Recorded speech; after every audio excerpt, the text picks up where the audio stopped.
Hi, Patricia. Welcome to the podcast. Hey, Krista. Thank you very much for inviting me on. I really do appreciate it. Yes, I'm delighted to have you here today. My first question is I'm going to pass it back to you and let you introduce yourself in your own words of who you are and what you do to the listening and watching audience. Hey, thank you, Krista. I appreciate the opportunity just to say a little bit about myself. I was obviously born and raised in the UK, a little north of London. I started my life desperate to become a concert pianist. I mean, I really wanted to pursue my musical career as much as possible. You know, I went through music college and all the rest of it, and I did do a little bit of concert work, but then I found Transcendental meditation, and I just knew that this was what I wanted to do. It was what I wanted to teach. So that's pretty much an introduction to myself. I'm now an assistant professor at Maharishi International University, which is a university in Iowa that's dedicated to teaching all topics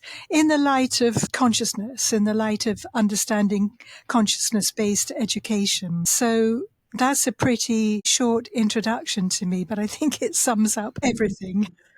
Yes, and I always do a summary before when we get into post-production. So I always want to at least give you a baseline and talk to the audience about who and what you are, and what you're doing. So thank you for that. I'm always curious about everybody's early childhood experience with spirituality, religion, or nothing at all, and then how they found themselves on a spiritual path. So what was that experience like? What did you grow? What were you sort of plunked into as a child? Well, as a child, I mean, my parents were great. We were a very close family. They were not particularly religious. I mean, they had some kind of agnostic feelings, but they didn't belong to any church. And so I was brought up in a fairly free way.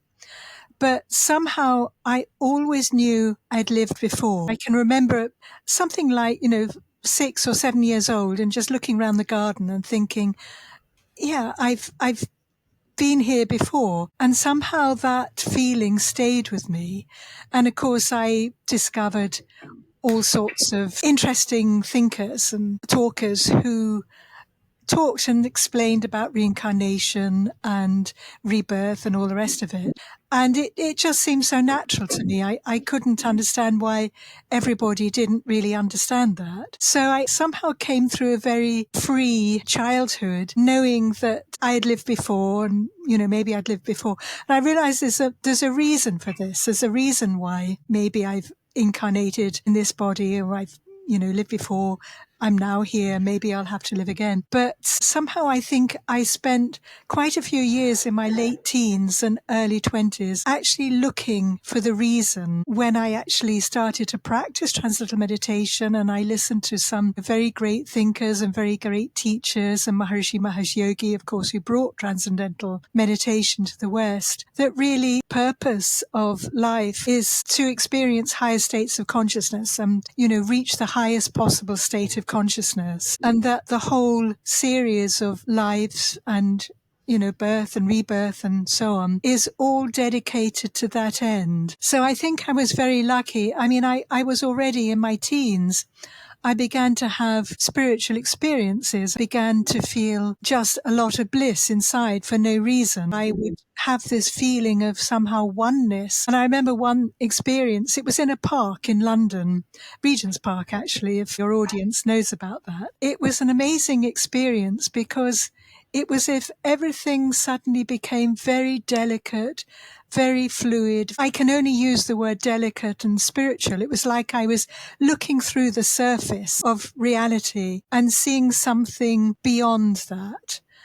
And then I just, it's curiosity, isn't it? I just wanted to know more and more about what that actually meant and how to have that experience all the time, because it was so delicate and it was so beautiful. And it was just an amazing experience. So I began to explore other things. I explored Western astrology, for instance, to see whether that had some answers. And of course, that simply reinforced what I already thought, what I believed. So that gradually took me further in my spiritual journey, but it still wasn't enough. And it wasn't until I bumped into my dentist's wife in the parking lot in the town where I lived. And she I don't know how we got talking and we somehow got discussing spirituality. And she told me that she had organized a talk on transcendental meditation, the dentist surgery, and said, would I be interested in going? So I said, oh, yes, definitely. I'd love to know a little more about it. So I went, and from then onwards, I never looked back. I just heard the introductory talk. And then I learnt, and I knew this was for me. This was who I was, and this was the path I could take that would obviously bring me nearer the goal anyway. And, I don't want to put any other path down at all. There are lots of paths. People find their own path to reaching higher states of consciousness or absolute bliss consciousness, or however, one wants to describe it. There are paths that take you there. But for me, this was the right path, and this was what I wanted. And I realized that people tend to think of transcendental meditation helps to release stress and helps one to have more cognitive clarity and all that. And I realized that it wasn't just that. Obviously, there are amazing benefits on the surface level, physiological level, mental clarity and all the rest of it that one can gain from. But for me, that wasn't what it was all about. It was being able to dive deep into reality, not just the surface reality, but to be able to somehow be able to see beyond the surface. And that started to, I suppose, permeate my whole psychology, my whole physiology and the way I thought more and more. Yeah. And I found myself being able to see into, I suppose, to understand the beauty in other people more. Whatever it was like on the surface, I began to see what that person really was, that spiritual divine side of each individual consciousness. That's really beautiful. Thank you for going into that level of detail. I really appreciate it. And I think it's beautiful that you started essentially off with a blank slate and were able to find your way, and that you also had this really definitive knowing, which I think is really, really beautiful. Since you are here to talk about transcendental meditation, I was looking back through our archives, and we don't actually have anybody who's spoken particularly on this podcast about that. We have talked about other meditation modalities. So I thought it would be important for us just to create a baseline for people about what is transcendental meditation. I don't know if you want to define it or describe it before we get into like the actual questions around the work that you're doing in the program that you're cultivating. Thank you. Well, transcendental meditation was brought to the West by Maharishi Mahesh Yogi a long time ago now. I mean, I think he started teaching it in the West in the late 1950s, maybe 1959, and started off in the United States and then came to Europe, and then he traveled across the world. And it's really a very simple technique that has extraordinarily profound benefits. It's a simple, natural, I would say it's a simple, natural technique that's practiced for about 20 minutes, morning and evening. What it does is to stimulate, if I just start on what I consider to be the upper level without going sort of deeply into it for the moment. The upper level is that it does stimulate the body's natural healing abilities because it gives very deep rest. I mean, that 20-minute meditation, it's so amazing because, the mind settles down, goes beyond the thinking process, and the individual mind just expands to experience that universal mind. Different people call it different things. I mean, one can call it pure consciousness. Some people would call it samadhi or the Tao or the peace of God that passeth all understanding, or the oneness, whatever. But it's just a very, very profound level of calm and peace, quiet that lies beyond all the sort of busy thinking and emotions that somehow, go around our mind. It's like suddenly finding a way through all the turbulence and then just finding this deep peace that lies just beyond the turbulence. And every time we meditate, the mind absorbs some of that peace, some of that bliss and so on. and it just brings it back into day-to-day activity. It's maybe only a little bit, you have your first few meditations back in activity, doing whatever one's doing, washing up, accounting, going to work, teaching. But inside we begin to carry a little bit of that inner serenity of silence. And gradually over time that builds up and builds up and builds up. And I don't want to make it sound miraculous because it's not a kind of overnight thing. It's a process of absorbing more and more happiness, more and more bliss, more and more peace, and letting that be absorbed into one's mind, into one's nervous system, into one's whole physiology, until gradually we're not sort of pushed around. We're not so much a football of circumstances. And we can take things in our stride, for instance. Things that upset us before don't upset us so much now. All these kinds of benefits. And also that feeling of well-being grows as well. The feeling that, life is good. Life has its down moments, but it has its up moments. And those up moments tend to start to overtake the down moments. And so whatever we're doing, feel at peace, or we feel some peace. And as I say, gradually that increases. I can talk about it from all sorts of different angles. As I think I started to say earlier, it can answer many of the big questions that one has in life as well. Who am I really? What is my purpose in being here? Is the universe just a kind of, mess that somehow came together? Goodness knows how, and we just have our little life and then that's it. I think after a few meditations or after a few weeks or even a few months or whatever of meditating, you start to realize that life is meaningful, that life has tremendous meaningful, and that if life itself, quotes unquotes, is meaningful, then so is our personal lives. We find our own purpose in life. We realize who we are, not just this person on the surface that's going about doing all the normal things that we normally do, but somebody incredibly profound and still and meaningful underneath. And that is what we begin to see in ourselves. And because we see it in ourselves, we also see it in other people as well. Well, thank you so much for going into that level of detail. And you have a program called Creating a Happy World, Cultivating Happiness through the Transcendental meditation program. I think happiness is one of those words that is a bit loaded, in terms of seeking happiness. Is it fleeting? Is it not fleeting? Could you maybe strive for contentment instead of happiness and all of these things? But I think too, when you were describing the Transcendental meditation process and what it does to you, I think it inherently cultivates joy and happiness. I think that when we find peace, we can access deeper happiness and deeper joy and deeper presence. And also if we stop complaining about things, that always helps too. But let's talk about your program and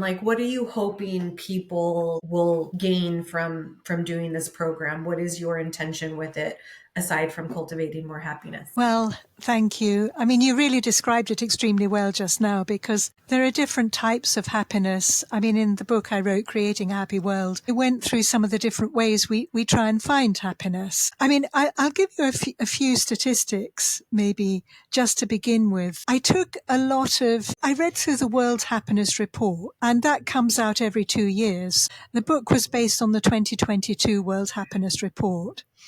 And it showed that the world is becoming less happy overall. I mean, obviously, COVID and the lockdowns and all that contribute to that. But it wasn't the only reason. I mean, there are other reasons as well. Then I compared it with the 2024 World Happiness Report, and it seemed to be that the world is becoming even less happy. I mean, today, the United States is no longer in the top 20 countries when it comes to happiness. The United States has so many marvelous features to it that it ought to be able to, we all ought to be able to experience unlimited happiness here, because there are so many opportunities. It's still a country of dreams, for instance, for a lot of people. But it seems that that is not being experienced so much. And especially young people, I mean, young people under the age of 30 are experiencing more unhappiness in their lives and more, I think, a sense of meaningless and futility as well. There are reasons. I could go through a few of them. Social media, for instance. Social media has its good points. It keeps people in contact and, it's wonderful. But social media also seems to be able to cause depression, anxiety, a sense of isolation in young people, especially in young girls, it seems. I think it's because, I'm not a psychologist, and you'd have to get a psychologist on board to really go into this in depth. But we do know it's causing grave harm to the youth from a psychological standpoint. No, it's true, actually. But I think also human beings are social. We're geared to be social people, social entities. And we need that human contact. We need to be able to smile and say hello to people. That's the really nice thing about where I live in Fairfield. Everybody is so friendly. America is a pretty friendly place anyway, compared to some other countries. But in Fairfield, people would just come up to you, oh, I love what you're wearing, or isn't it a lovely day? There are just these little social interactions, and they make all the world of difference to people. So, there's that aspect. So social media is one thing. Another thing, maybe people are looking for happiness, not in the wrong direction, but they don't yet know how to find real happiness. Yes. For instance, one can feel happy if you're in a warm, loving relationship, even a loving friendship, a loving relationship, watching a really high level wedding, for instance, or something that, that your country wins the World Cup, or something like that. That can create happiness for everybody, not just for those involved. But the trouble with this kind of thing is that it's temporary. So it comes and it goes. And once it goes, then the old loneliness, the old insecurities can creep back in. We need to find real and lasting happiness. And even if people think, well, I'll take up this hobby or something, and it's great, they'll get a lot out of that, and it's very rewarding.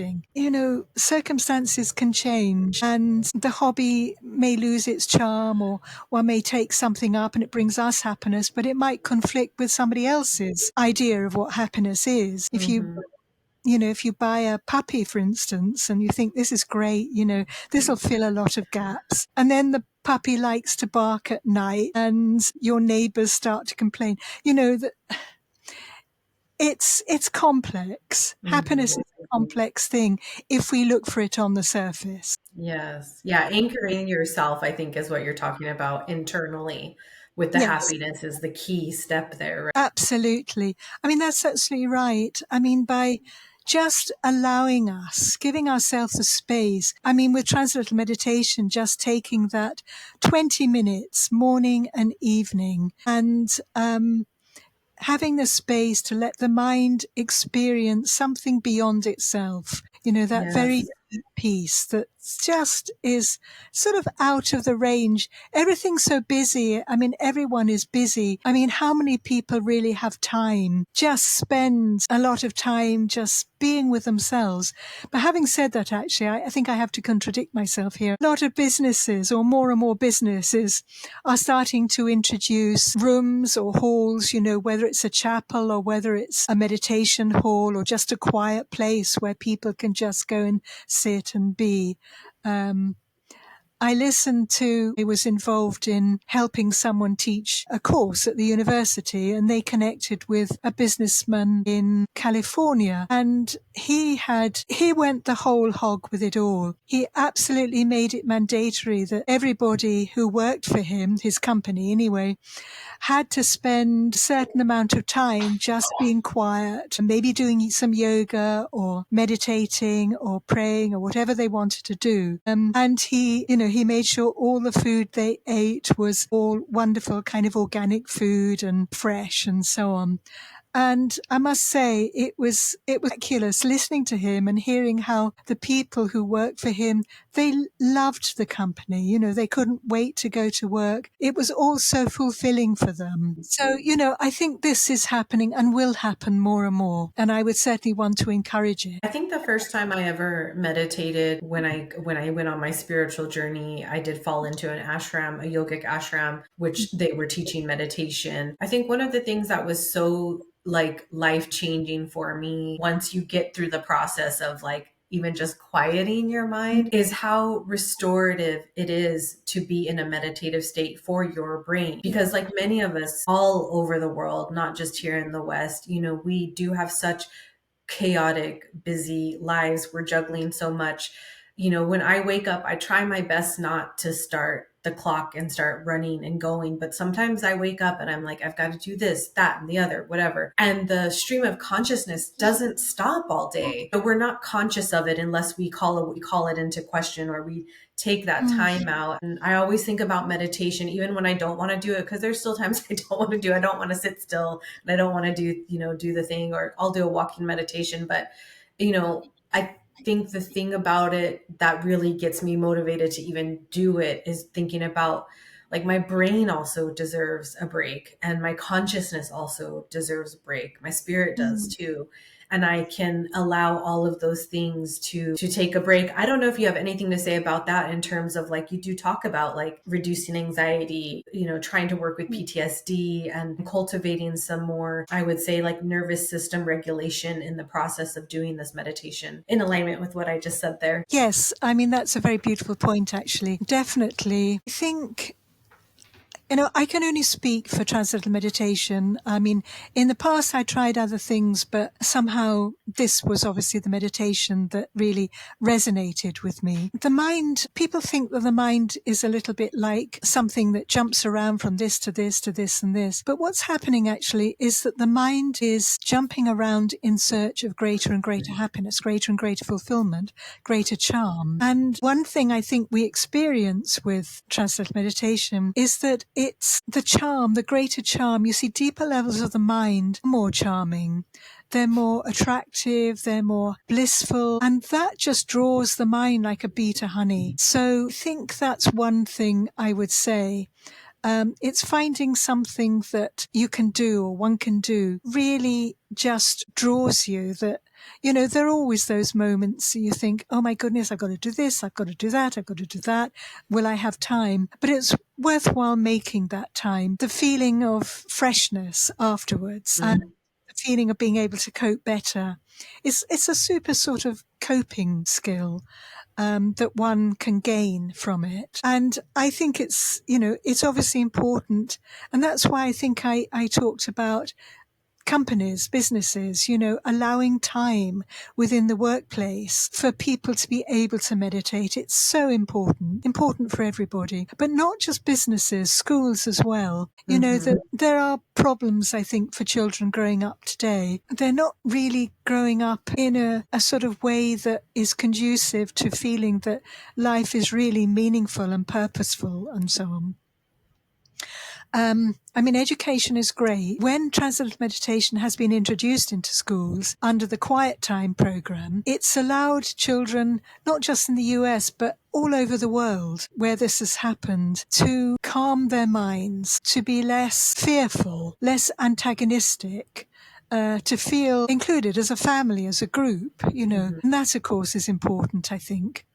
So that's another thing. I think it's very, very important that children have the opportunity to learn to meditate as well as adults. As I say, the Quiet Time program in schools has been very beneficial, and there's been less truancy, less incidents of violence in schools. And, you know, children start to get, or students, young people, start to take an interest in the knowledge that they're being given and maybe get better grades. In the vein of the book, I was also wondering, when we think about understanding our own consciousness, which I think is very important, not if you just have a meditation practice, but even understanding. I think me, having grown up in a religious kind of cultic experience, consciousness was not something that was taught to me. It's something I learned on my spiritual journey, but it's something that's with us all the time. So when we think about consciousness as coming into contact with this idea for the first time, like what would be important for somebody to know about this when they're thinking about taking up a TM practice, or even starting to go down the path of meditation and evolution? Well, I think first of all, understanding consciousness is probably the most important thing to understand, because without consciousness, we can't think, we can't feel, we can't love, we can't feel happiness. Everything we do is based on our consciousness and what state our level of consciousness is. And that's something I actually want to talk about, because one of the problems for young people, again, is that science is geared towards the idea of a material world. Science, they don't even know what consciousness is. They just say it's an epiphenomenon of the brain. Brain produces consciousness. Well, I think there's plenty of evidence to suggest that it's actually the other way round. But before getting on to that, as I said, everything we do and think and feel depends on our individual state of consciousness. There are 3 different ways of looking at consciousness. Most scientists sign up to the physicalist, materialist kind of paradigm.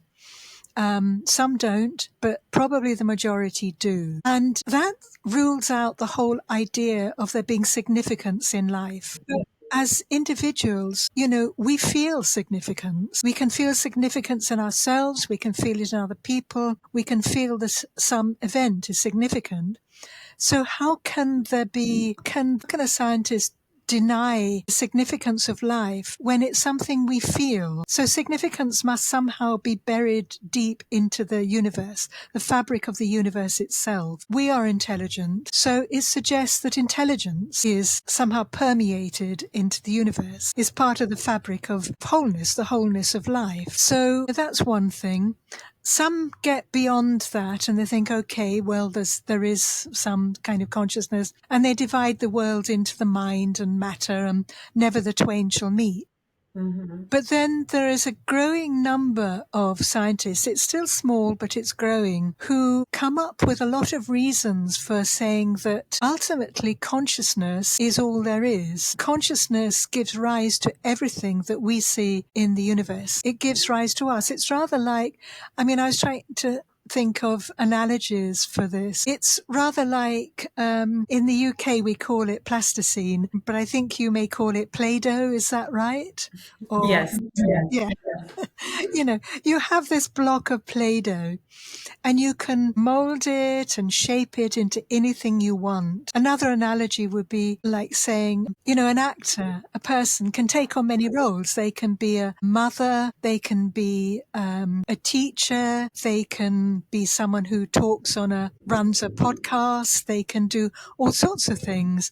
They have different roles, but ultimately it's the same human being. And that's the thing with consciousness. Consciousness is the very fabric that everything consists of. And again, I'm not an expert on near-death experiences, NDEs, for instance, but they do happen, and they indicate that consciousness isn't just fixed in the human body. It's outside the human body as well. That's one really good example. But another example I just have to bring up is, as things stand at the moment, and I do go into this in the book, so I'm not going to give a lot of facts and figures. Give it away, yeah.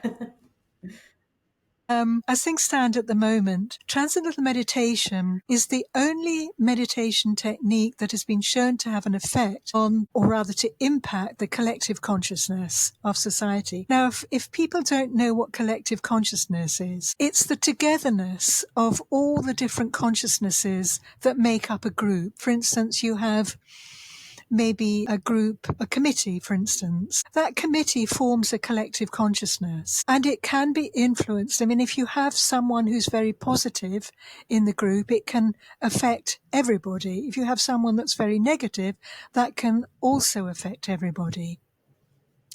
But even town or country can have its own collective consciousness that's made up of all the collection of consciousnesses that make up that town. That can be influenced. If you have enough people practicing transcendental meditation, there starts to be an impact on the collective consciousness, which creates a more positive outlook in the town itself or in the country. I mean, there's been so much research now. There's been 20 peer-reviewed and published, actually more now it is. I think it's 21 or 22 peer-reviewed published research studies that have been done on this phenomenon. Mm-hmm. Starting a long time ago, a particular piece of research that was published in the Journal of Conflict Resolution, which is connected with Yale University, and then has kept going and kept going and kept going. Demonstration or each piece of published research. And remember that published research is peer-reviewed, all of which shows that there is some impact on a locality, on a town, on a state, on a country, if enough people practice transcendental meditation. Now, I should say immediately, it may be that any meditation technique that is effortless and allows one to experience pure consciousness in an effortless, easy way, will have the same effect. But as yet, the only research has actually been done on transcendental meditation. But as I say, I'm sure that other things that we do, other meditation techniques, and even prayer, if prayer comes from a deep enough level, will have the same effect. Mm-hmm. Because it seems to be that it's when enough people start to have experiences of that omnipresent, if you like, that omnipresent pure consciousness, Mm-hmm. that deep oneness that lies, as I've talked about earlier, lies beyond thought.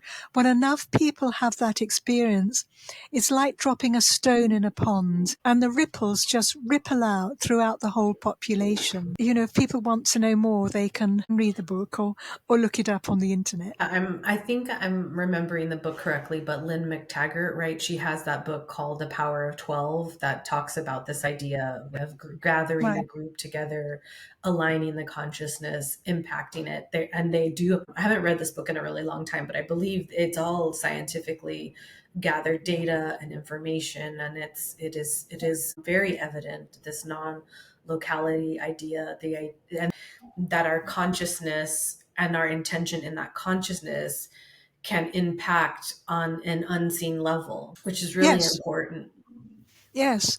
I mean, we tend to think if we can't hold something in our hands and touch it and feel it, it's therefore non-existent or That's of right. no value. But this is something incredibly important. I think scientists maybe are beginning to take it more seriously, even if they don't look at the impact of transcendental meditation, they may look at something else. I mean, there are those who call it collective mind or universal mind or something that embraces the whole of the whole of a group. Mm-hmm. Definitely. Even on the most, and they smile at everybody on the bus, and that makes everybody on the bus feel good. Then those people, they go away and they smile at all the people they come in contact with. So Those are the ripples. Even on that level, it's, a huge amount of people. It just needs roughly about 1% of the population of a town or a country for there start to be an influence on the collective consciousness of that town. Yeah.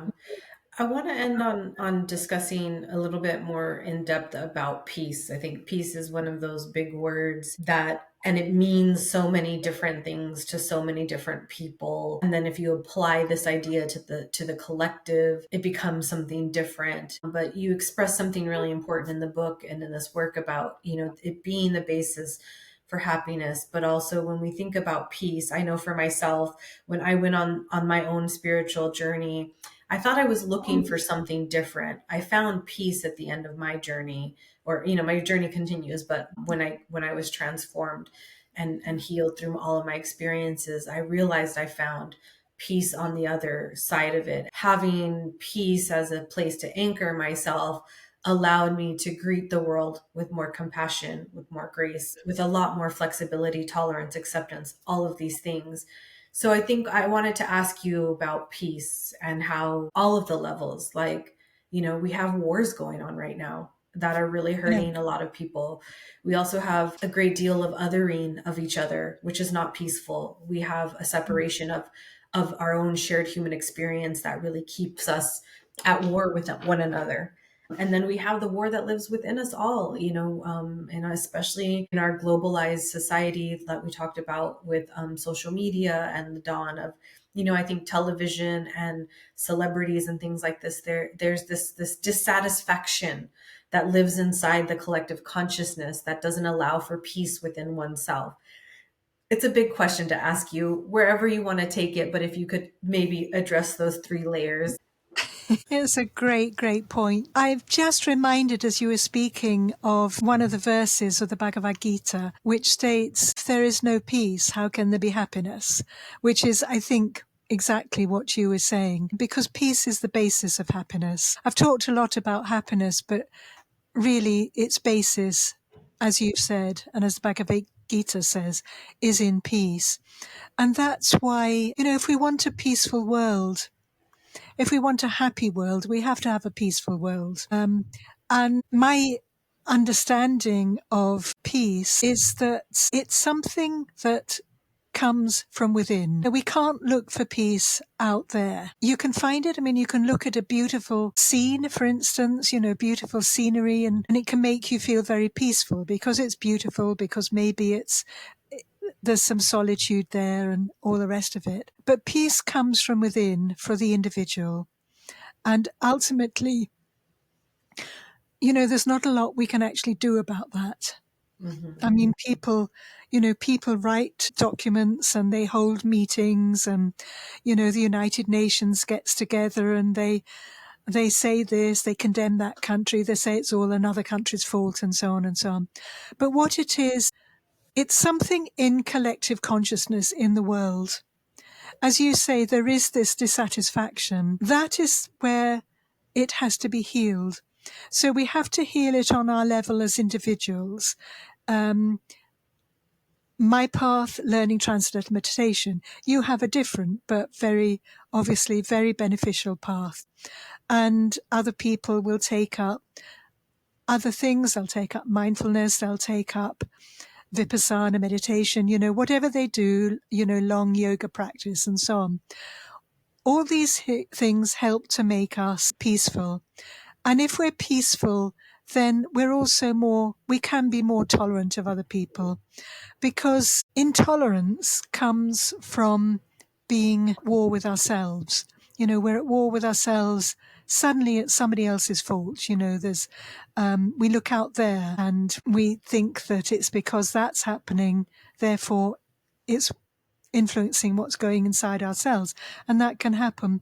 But ultimately, it's experiences of the transcendent and allowing the transcendent to permeate our awareness more and more and more, that's going to have the biggest effect. And the important thing about that as well is that if enough people then have those experience transcending together, maybe in a group or maybe meditating at the same time, then there will be an effect on the collective consciousness of society. And we'll start to see more peaceful behavior on the part of our leaders. I mean, at the moment, I think our leaders don't really know themselves. They don't know how to be peaceful themselves. So how can they help other people, the people they govern or other countries they want, encourage to be more peaceful? If they're not at peace themselves, how can they help other countries? It doesn't really work. It doesn't work on the intellectual level. It has to work on that very deep level of collective consciousness, having a peaceful collective consciousness. So the individual experiences the transcendent and becomes more peaceful. That impacts the collective consciousness of city or the town. That impacts the country, and that will eventually impact the world. And I think if we could have more large groups of people meditating together and practicing the more advanced TM programs as well together, maybe in the Middle East, maybe near Russia and Ukraine, maybe in parts of Africa where there are wars going on, and maybe Washington and New York, where there is a lot of disharmony, dissatisfaction, then we'll start to see a happier world. Mm-hmm. Yeah, I agree. I mean, I think we'll have to leave it there because we're near the end here, but I think you're pointing to a universal known, which is that it all has to start with inside of ourselves before it can reverberate into the world. And once that happens, then we can all align as a collective consciousness. So I want to give you some space here to tell everybody, anything you have going on, like speaking engagements, anything exciting in your world. And then if you can please give us 3 things you're grateful for, this week, this month, or this year, whatever sort of rattling around in your heart center. Yes, well, I mean, I'm grateful for a lot of things. I mean, I'm grateful that I'm alive and able to meditate and, able to talk about it. I mean, obviously, I'm grateful for my husband. He supports me and has done so much to make the path smooth for me in so many different ways. And I'm grateful to the publishers of the book, who've really done a lot for me in terms of arranging podcasts and opportunities to speak and write articles and so on. When I think about it, I'm grateful that I've got access to organic food. I mean, things like that. I'm grateful for my friends and, for all those I love. I'm grateful to my family. I'm grateful to my parents. Now they're now deceased and so on. But I just, I often think how lucky I've been, how fortunate I've been to have had the path really presented to me. It hasn't been that hard to find my direction in life. And I think I'm very, very grateful for that, for whatever angels have been looking after me. I'm grateful to those angels and grateful to Maharishi Mahesh Yogi and the Vedic tradition of knowledge that from where he comes for, bringing out this knowledge and bringing out the knowledge of the Vedic tradition and the knowledge of transcendental meditation and everything. Where does one stop with being grateful? I mean, there's so much, especially in the first world, especially in this day and age. I mean, I think it is endless. I feel the same way too. I think that there's no, if I started rattling off things, it was like it'd be endless because there's just so much to be grateful for. We'll have to leave it there. And I really appreciate you coming to the show, Patricia, and for this beautiful book that you wrote and for doing your work. And also, I think when you were explaining your early experience of kind of always knowing and getting on this path right away, I think it's beautiful that you did that. I think most of us fight with ourselves about it, and you kind of just went into this path and was like, well, this is my life and this is where I'm going, and I'm going to follow these clues and stay on this path. And now you're influencing the world in a really beautiful way. So I just wanted to say thank you for doing that, and thank you for taking care of the collective in your own way. Thank you, and thank you for giving me this opportunity to talk to you and to your audience. If people want to get in touch with me, I'm in the process of putting up a website and so on. But if they look up my name and if they look up Creating a Happy World, they should find me. And soon there will be a website. Okay, perfect. Well, thank you so much for coming to the podcast. This podcast was written, directed, and produced by me, your host, Krista Xiomara, in alignment with LightCasting. Music curated and created by Mr. Pixie. You can find I'm Awake Now What on all social media channels by searching IANW Podcast. Head over to your favorite podcast app and subscribe, download, rate, and review. Come back every Sunday to partake in a new and enlightening conversation. May you be filled with love and light until we meet again.